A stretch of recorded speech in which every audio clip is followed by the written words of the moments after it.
E aí, galerinha do sétimo, como que vocês estão? Pessoal, hoje a gente vai começar nossa aula sobre feudalismo, tá? Então, pode abrir o slide que eu mandei para vocês na aula anterior, tá? Mas eu vou mandar de novo, porque eu sei que alguns alunos muitas vezes podem ter se perdido aí no meio, né? De tantas aulas. E a gente vai comentar um pouco sobre como foi que surgiu essa sociedade feudal, tá? Então, a primeira coisa que a gente vai ter no slide, eu já expliquei, que é a capa dele, né? O feudalismo, em sua definição, pessoal, eu vou dar uma desaparecida do enquadro, né? Mas porque eu preciso fazer a leitura do slide e o celular tá apoiado no computador, tá bom? Então, olha só. As relações feudais são baseadas em servidão, ou seja, não é um trabalhador que está à disposição do feudo, e sim um servo. Isso significa que ele tem que servir o nobre, dono de terras, em todos os sentidos. Servir não é só prestar serviço, mas também se ocorrer uma guerra, ele terá que defender o nobre da mesma maneira que é obrigado a ter a religiosidade e pensamento político de seu nobre. Caso contrário, os castigos eram variados, iam desde ser punido a ser expulso do feudo, mutilações e tortura. A gente vai chegar nessa parte do lado creepy, né, da Idade Média, mais pra frente, tá, meus queridos? Sem oportunidade de ter um sustento, a maioria dos servos trabalharam sucumbindo à dominação dos senhores. Então, a gente vai ter um negócio que a gente chama na Idade Média de relação de suzerano e vassalo. Suzerano era o dono das terras. Vassalo era o cara submetido a ele, tá? O suzerano pode ser um nobre, né, um conde ou um marquês. O vassalo pode ser um camponês e outro nobre. Por quê? O camponês, no caso, vai servir em termos de trabalho. Se o suzerano for outro nobre, ele vai servir em termos de serviços militares. Desculpa, gente. Uma coisa que a gente vai notar é que os reis feudais eram reis militares. Eram reis que tinham uma força militar. Muito diferente da maioria dos reis que vocês estão acostumados a conhecer, como, por exemplo, Dom Pedro I. O Dom Pedro I era dono das terras brasileiras, da política, ele era um imperador, porque ele acabava tendo dominância, né, sobre uma grande extensão de terras e sobre muitos povos, porque ao mesmo tempo que tinha os portugueses, né, no Brasil, tinha os povos indígenas, tinha os negros trazidos da África, né? Então a gente chama de imperador uma pessoa que domina vários povos. Rei é uma pessoa que tem um espaço de terra no qual ele domina. Na Idade Média, a gente vai ter reis, não imperadores, tá? Então, esses reis feudais eram reis militares, que muitas vezes, através de lutas, conseguiam espaço de terra. Então, vamos supor que eu seja nobre, mas eu não tenho terra. Eu sou de uma família da alta aristocracia, reconhecida pela igreja como uma família nobre, né? Eu tenho um diferencial social, tenho mais direitos sociais do que os servos, por exemplo. Porém, eu não tenho nenhum pedaço de terra. Como que eu fazia para ter terra? Eu ia lá, participava de uma guerra de expansão de um outro nobre, e aí esse nobre ia basicamente, meus queridos, me ajudar com um pedaço de terra, tá? E aos pouquinhos eu ia construindo o meu feudo. Então, diferente do servo que só vai trabalhar para o nobre, o outro nobre que é suzerano, ele vai prestar um serviço militar para esse outro nobre. E aí ele vai ter um pedação de terra para chamar de feudo, enquanto o camponês tem só um pedacinho de terra chamado corvéia, mas que não é dele, é só uma terra que o nobre cede para ele ter o próprio plantio, para ter a sua própria roça, tá bom? E aí, como eu disse, o camponês, a relação de servidão dele com o suzerano, que é o nobre, é através do trabalho. Enquanto, quando são dois nobres, um é vassalo, né? Serve esse nobre aqui que é o suzerano, esse vassalo, ele vai prestar serviços militares. Então a gente vai perceber que a cavalaria, por exemplo, é uma alta elite dos militares. Só nobres participavam da cavalaria. Da mesma maneira que para você ser um militar dentro de um feudo, ou você era outro nobre, ou você era da própria família dona do feudo, tá? Se vocês assistirem Game of Thrones, que só no futuro vocês vão assistir, porque além de ser uma série super violenta, é muito explícita, né? Mas é muito boa, vocês vão perceber tudo isso que eu falei, né? Essa questão dessa relação de vassalagem, né? De você se dedicar a uma pessoa politicamente, investiam em investidas militares. Vocês vão perceber que os donos dos feudos são quase todos treinados para a arte da guerra. Então, desde os meninos até as meninas eram treinados para atirar de arco e flecha. O arco e flecha era tipo o sniper dessa época. Ele podia ficar escondido e atirar com uma precisão a longa distância, né? E você poderia treinar a questão de espada, de manuseio de espada, né? De manuseio de proteção como escudo, né? Se vocês jogarem os RPG da vida, vocês vão perceber que sim, né? Existia muito essa questão do guerreiro ter uma ligação com uma nobreza, tá? Então, continuando, tá? Vocês vão abrir o slide 3, vai estar tributos que os servos pagavam ao senhor ou ao suzerano. A corvéia era a obrigação de trabalhar alguns dias no manso senhorio. Então, o servo, que era o vassalo camponês, ele trabalhava para o senhor e ele tinha a corvéia, que era o pedacinho de terra dele.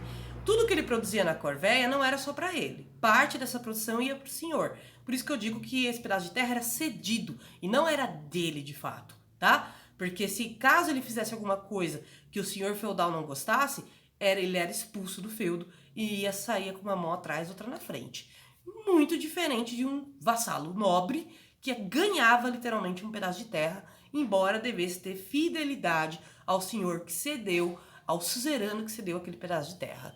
E tinha outro imposto chamado talha, que era a entrega da parte da produção na terra servil, que é esse lance aí que eu falei, né? Mesmo que aquela pedacinho de terra do camponês era dele, era da casa dele, parte da produção dele tinha que ser entregue para o senhor feudal. A banalidade, que era o pagamento da utilização das instalações do feudo, como moinho, celeiro. Afinal de contas, para eu poder estocar meus alimentos, para eu poder triturar os cereais, eu ia precisar usar essas instalações do feudo, que pertenciam ao suzerano, ao senhor feudal. Então, ele cobrava um tributo sobre isso, tá?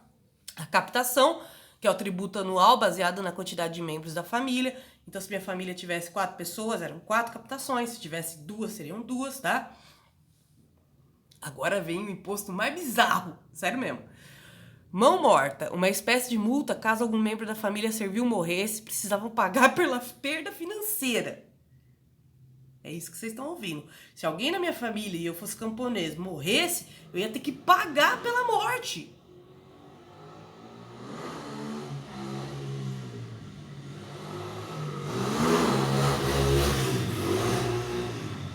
O cara passou empinando a moto, velho. Enfim, continuando. O tostão de Pedro, que era o tributo que os servos pagavam à igreja. Ah, uma coisa importante. Como os reis tinham uma função militar, a igreja vai ser o Estado dessa época. O que significa Estado? É ela que vai criar as leis que vão vigorar em todos os feudos, as leis em comum. Ela que vai controlar a população de maneira geral. Então, ela vai ter uma função de controle social, a igreja, tá? Então, ela vai basicamente registrar quem nasce, quem morre. Ela que vai deter o poder sobre cemitérios, que diferente de hoje, que o cemitério é municipal, nessa época o cemitério pertencia à igreja. Se vocês forem nas igrejas mais antigas no Brasil, vocês vão perceber que tinha igreja de um lado e cemitério do outro. E por quê? Porque só os membros da igreja podiam ser enterrados naquele cemitério. Até o direito de ser enterrado tinha a ver com a religiosidade, tá? Então, no próximo, voltando, era a função da igreja também punir as pessoas. Então, as torturas, as perseguições, as mortes aconteciam com os membros da igreja. Eles que faziam essas coisas. O que lá na frente vai ser muito criticado, porque eles vão entender que a religião não devia entrar nesse campo, né? Nesse campo jurídico, de criação de leis, nem no campo de dominação, né, da população. Mas nessa época, a igreja vai ter essa função, tá? Então, diferente do rei, que vai controlar só o feudo dele, a igreja vai controlar tudo. Todo espaço da Europa que pertencia à igreja vai ter controle sobre ela. Desse jeito, a igreja vai se tornar a instituição social que tem mais terras do mundo. Porque ela vai ter uma dominação sobre cada pedaço de terra que se converteu ao cristianismo. Ou seja, Europa toda e parte da Ásia. É bastante coisa, né, meus queridos? E também algumas cidades da África, tá? Então, olha só. Durante o feudalismo, os castelos surgiram como uma morada dos nobres. Após os conflitos com os árabes e com os germânicos, os europeus ficaram com medo de serem invadidos novamente. Por isso construíram castelos no começo da Idade Média que eram de madeira. Após um pouco de desenvolvimento científico, passaram a construir castelos mais sofisticados com tijolos, né, e pedras. Assim era a maneira de proteger tanto a família do nobre quanto o feudo todo. Em um momento de grandes tempestades e invasões, os membros dos feudos, nobres e servos, se protegiam nas proximidades do castelo. Então, esses castelos existem até hoje, então a gente sabe que ali existia uma espécie de feudo, né? Outra coisa, se o feudo for bem poderoso, eles vão fazer uma muralha em volta do feudo. Só vai entrar gente de confiança do nobre. Então essa sociedade cada vez mais vai se isolar, né? Imagina, gente, se você não pudesse sair do Taquaritinga. Se você só pudesse sair com autorização do prefeito. E só pudesse voltar da mesma maneira. Alguns feudos eram tão radicais que você nunca podia sair. Tenso, né? Acaba que você acha que o mundo inteiro é a sua cidade, né? O seu feudo, nesse caso, né? Então, o comércio nessa época, haviam poucos burgueses que eram comerciantes. Os poucos que existiam passavam por estradas extremamente esguias, tinham grande dificuldade de se locomover entre florestas. Lembrando que a locomoção deles ainda era a cavalo, com carroça, né? Facilmente sabotável.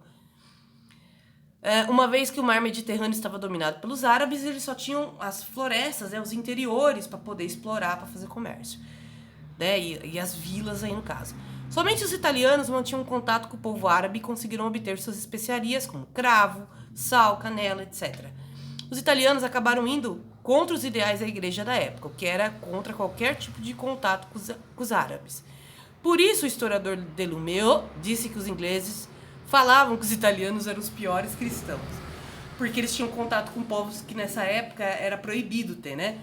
Mas isso vai fazer a Itália ser um local de muito florescimento científico. Não é à toa que o Renascimento, né, na Europa, o grande palco do Renascimento científico vai ser na Itália, né? Outra coisa, os italianos vão ser responsáveis por distribuir essas mercadorias no resto da Europa. Então vai ser uma península, né, a Península Itálica, muito poderosa, que além de ter o centro da Igreja Católica do Ocidente, que é Roma, ainda por cima eles vão ter essa influência sobre o comércio, mesmo que fraco, sobre os feudos. Esse tipo de especiaria era muito importante para a preservação das comidas. Numa época que não tinha geladeira, numa época que não tinha nada para você preservar a carne, usar muito tempero era uma maneira de preservar a carne. Salgar a carne também era uma maneira de preservar a carne, tá? Então a gente tem uma sociedade de ordens. Havia muita desigualdade no feudalismo, uma vez que a igreja e os nobres apoiavam a servidão, acabavam se aproveitando disso. Muitos trabalhavam na terra sem obter nada. Quem não trabalhava tinha tudo. A injusta ordem era reforçada pela igreja, que dizia que era uma hierarquia até no céu, né? Justificando as hierarquias da terra. Os membros do clero se consideravam enviados de Deus para a terra. Sabiam ler e escrever latim, também tinham acesso à ciência, de uma maneira que boa parte da sociedade não tinha. Dessa maneira, pelo acesso à ciência e conhecimento escrito, conseguiam manipular mais fácil o resto da sociedade, que tinha um conhecimento empírico. O alto clero pertencia aos bispos, os filhos dos nobres, que podiam até se tornar papas. O baixo clero eram filhos dos servos, que podiam no máximo se tornar padres. Os nobres passavam boa parte da vida se dedicando a aprender artes da guerra, manusear espadas, lutar, arco e flecha, coisas do tipo. Viviam dos tributos dados pelos servos, porém, mesmo sendo nobres, também pagavam tributos à igreja. Portanto, podemos dizer que a igreja de todas as ordens da sociedade feudal era a mais poderosa da época. Todos os feudos eram comandados por homens patriarcais, de maneira que as mulheres tinham que se submeter à figura masculina do feudo sempre. Mesmo que você fosse filha de um nobre, dificilmente você se tornaria a líder daquele feudo. Teve casos que foram exceções, mas na maioria das vezes a Igreja Católica só reconhecia outros homens, o que era uma ordem bem machista na real, né? E como vocês puderam ver, a igreja dizia: porque nos céus existe hierarquia, na terra tem que ter também. Se no céu existe Deus acima de Jesus, que está acima de José e Maria, que está acima de todos os santos, né? Que está acima aí dos arcanjos. Então na terra também tem a igreja, que está acima dos nobres, que está acima dos camponeses. Então eles justificavam a desigualdade social a partir de uma visão religiosa, tá, galera? E essa desigualdade era muito pesada mesmo, vocês vão entender por quê, tá? A maioria das pessoas eram analfabetas, isso porque a cultura helênica passou a ser muito combatida. Então aquela cultura helênica, que foi resgatada na Roma Antiga, né? E que eles vão tentar alfabetizar a população como forma de manter a cultura, aqui vai ter o efeito contrário. Por isso que dentro das igrejas, galerinhas, tem tantas pinturas, porque como a população, a maioria era analfabeta, eles não sabiam ler nem escrever a Bíblia. Muitas vezes eles precisavam ver pela arte da religião para entender a história de alguns santos. Então, se você for na igreja da matriz de São Sebastião de Taquaritinga, vocês vão ver dentro da matriz umas pinturas maravilhosas sobre a história de São Sebastião. Então, em vez de você ler sobre a história dele, só de olhar as pinturas você já tinha uma noção. E é muito louco, porque quando eu era criança, que eu frequentava a igreja, eu realmente achava o máximo aquelas pinturas. Eu achava mais interessante as pinturas do que a própria missa em si, né? Nada contra. Mas é que eu achava fascinante aquelas pinturas. Eu passava a missa inteira observando elas, né? Então, assim, a arte vai ser usada como forma de ensinar a religião. Por isso, muitos artistas vão ser pagos pela igreja. Só que olha que coisa, a gente não sabe quem que é. Porque eles não tinham uma assinatura. Então, muita arte na época que foi produzida, a gente não faz ideia de quem fez. O que é triste. A gente gostaria de conhecer essas pessoas. Mas elas não deixaram registro nenhum. Essa mania de colocar uma assinatura na obra de arte, pra gente saber quem foi o pintor que fez aquilo, vai surgir só no Renascimento, tá? Bem no finalzinho da Idade Média, tá? A Idade Média, meus queridos, é dividida em dois períodos. A Alta Idade Média, que vai do século V ao século X, e a Baixa Idade Média, do século V ao século XIII, e a Baixa Idade Média, que vai ser aí do século XIII para o século XV, tá, meus queridos? Que vai ser o finalzinho da Idade Média e o surgimento do Renascimento, né, e tudo mais. Continuando, então, para o nosso último slide, tem um negócio que eles falam que é a visão do inferno. A igreja, para controlar a população, ela não só usava leis e não só usava também essa questão de taxação, né? De impostos, de controlar o nascimento, de controlar a questão da mortalidade, de controlar o casamento, de controlar os costumes, né? A igreja também vai dominar a população através do medo. É interessante porque as primeiras versões da Bíblia da Idade Média, elas não mencionam Lúcifer. Né? Vai começar a surgir a figura de Lúcifer conforme a igreja vai se tornando uma instituição social de poder. E aí, por que tem a criação de Lúcifer? Porque vai ter uma função de pôr medo na população caso ela não se converta e não se submeta às ordens da igreja. Então, eles vão colocar como hereges, ou entre outras palavras, pecadores, né? As pessoas que são opostas a essas visões da igreja da época, tá?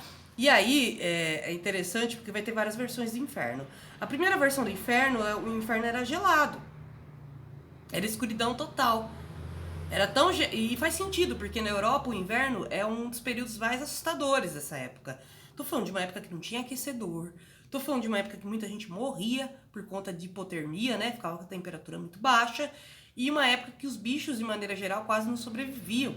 Né? Eram poucos bichos que eram preservados por conta do frio intenso, tá? Então, não tinha plantação. O inverno era a pior parte da época para os europeus. Acho que era perigoso até, né? Se viver no inverno. Não é à toa que no Game of Thrones, a personificação do inverno, né? Que é um dos vilões aí da série, vai ser considerado um dos vilões mais assustadores. Existia uma crença, galerinha, que existia um espírito do inverno que era extremamente poderoso, que poderia, né, vir a matar milhões pela sua vontade de poder, né? E aí, nas outras versões do inferno, conforme vai surgindo, aí vai surgir a versão do inferno cheia de fogo, vai ter a versão do inferno onde as pessoas vão ficar sendo punidas eternamente, né?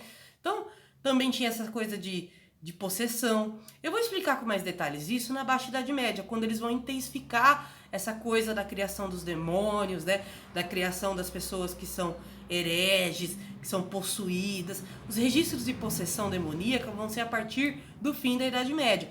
Por isso que eu não vou entrar em muitas delongas, mas ouçam bem o que eu vou falar. A igreja usava o medo como um instrumento de controle, tá? Então, eles criaram essa figura do diabo, toda bestial, toda assustadora, né? Pra poder pôr medo na população. Porque uma população com medo é uma população desorientada. Quanto mais medo a população tem, mais você consegue manipular ela. Porque do jeito que a gente fica perdido quando a gente tá com medo, qualquer pessoa que fala, olha, vem aqui que eu vou te ajudar a sair dessa, né? Você aceita. Até hoje a tática do medo funciona, tá, meus queridos?